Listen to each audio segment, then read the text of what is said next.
On Saturday, Global Citizen will be presenting a number of awards to distinguished personalities around the world.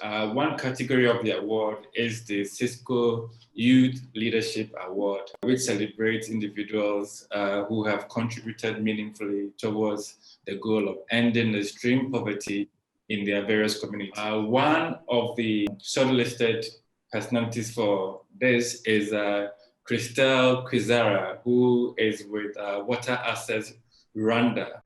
How are you doing, Christelle? I'm good. How are you? I'm good as well. So how does it feel to be nominated for this prize?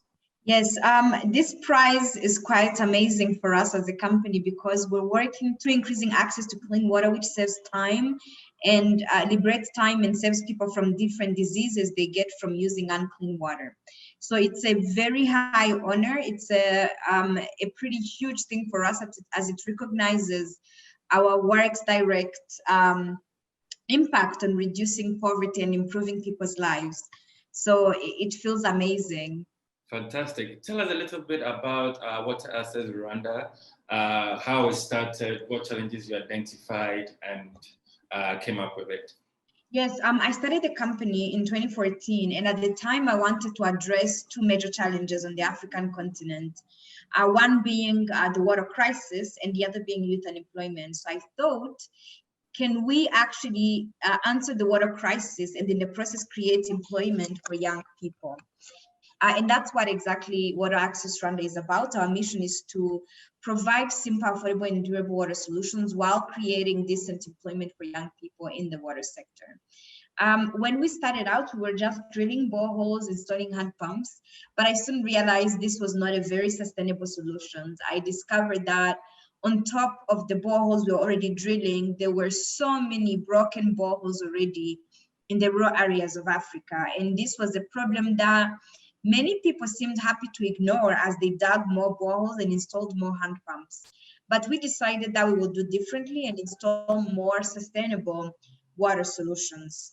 You kept saying around Africa. So does that mean that you work beyond just Rwanda? Yes, our past work has been in Rwanda, Burundi, Uganda, and the DRC. And our vision is very Pan-African. We want to have a stronger presence in 12 countries by 2030. Great. And since you started, what would you say are some of your biggest highlights in terms of achievement concerning your goals? Yeah, so the company now employs 61 people. Beyond the people we employ, we've provided water to over 160,000 people through our various projects. We have 12 farms irrigating from some of our water points. And we've won multiple awards and recognition that have really taken the state of social entrepreneurship to a new level in Africa. Through our water mini grids, we supply over 70,000 people with clean water, safe water on a daily basis. We right now have 1,500 people that have been given access to a piped water connection right into their homes through our direct involvement. And that's really the vision we live for, not just people we service through public water points, but increasing the proportion of how many actually get their water from inside their house without having to work for it. On average, the women who use our water points save 4 to 6.5 hours out of their daily routine of household activities they have to do that include working for water. So they save that time, and that's time they can invest in income earning activities or spending more time with their families and other things. So we see quite a lot of impact, but we're not satisfied yet. We want to scale up massively, scale up that impact on a massive level. Beyond the impact we've had on people, as a company, we've really created a culture of innovating around different challenges in the water sector. So although right now we're being celebrated for the work we do for safe access to drinking water and water for household usage, we have a few innovations regarding rainwater harvesting that reward urban households when they harvest rainwater, which ends up stopping flash floodings in the rain season. And also we have products within agriculture where we're next year we're piloting an irrigation mini grid to be able to reach smallholder farmers who live uphill and far away from traditional lake water sources or other water sources they usually use for irrigation. Great. The Cisco Youth Leadership Prize comes with a prize package of $250,000 US. What will such an amount of money contribute to your organization? It's quite a big amount, so it's going to have a massive impact inside our company. Just to tell you where we are in our journey, this year and next year, we're doing what we call a transition to scale. So we have done proof of concept for our solutions, and we want to prove, how can we actually do this at scale. So we're kind of transitioning from having just one perfect prototype that works to having multiple ones that work in different conditions, so that we can prepare for the massive scale up across Africa that we're hoping to do. So this money is coming to really strengthen that operation.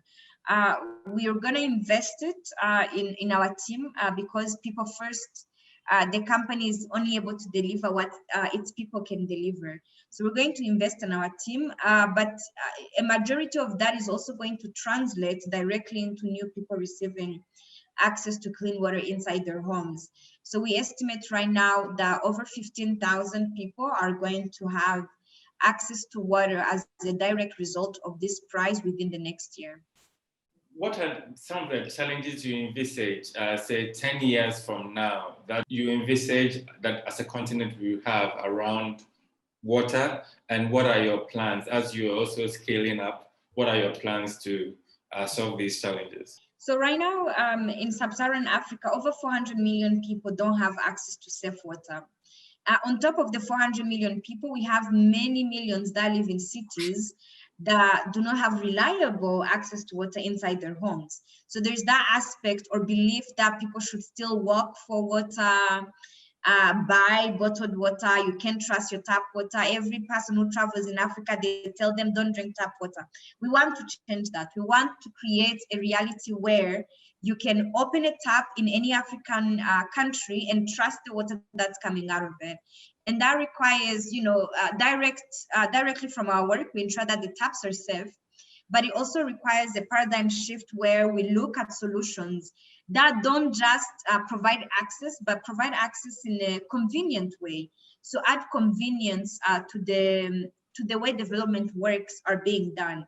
I think Africa as a continent is past relief mode. So we do have some communities that still need relief and aid and donations, but the majority of Africans are ready for development. They're working for their own development. And for us, it's really where our perspective is quite different from what's the usual development agenda. In that we see the bottom of the pyramid. So the poor, not the very poor, but poor or lower middle class as a potential market just waiting to be unlocked. We strongly believe that people who currently don't have access to water, if they had the money themselves, would provide themselves access to water because it's a basic need. They want it even more than the different aid organizations trying to give them water. I want it for them, right? So they want that self-access. So as we grow as a company, that's really want to lead with that new ideal that development can be private sector financed, that it can create markets we've never seen, that we can grow as a company, not through tenders, but by being directly receiving revenue and profits from people who are previously seen as just being in the bottom of the pyramid, not having money or in need of handouts instead of being market drivers. Great. Thank you very much, and congratulations on the nomination. If you should dedicate this award to anyone or anything, what would that be?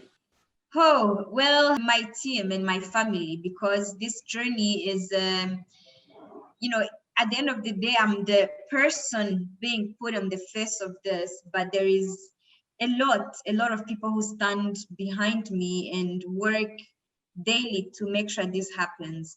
So it's the crazy dreamers, the crazy 61 people who wake up every day and show up to work to make sure this vision happens. It's my family that's seen me work on a crazy dream for the past 6 years. You know, a mechanical engineer graduate from the US, they probably had very different expectations of what I should be doing. So I would really dedicate this award to those people who have allowed me the space and provided the resource for me to dream and implement what was an unusual and crazy vision. Thank you very much and all the best. Thank you.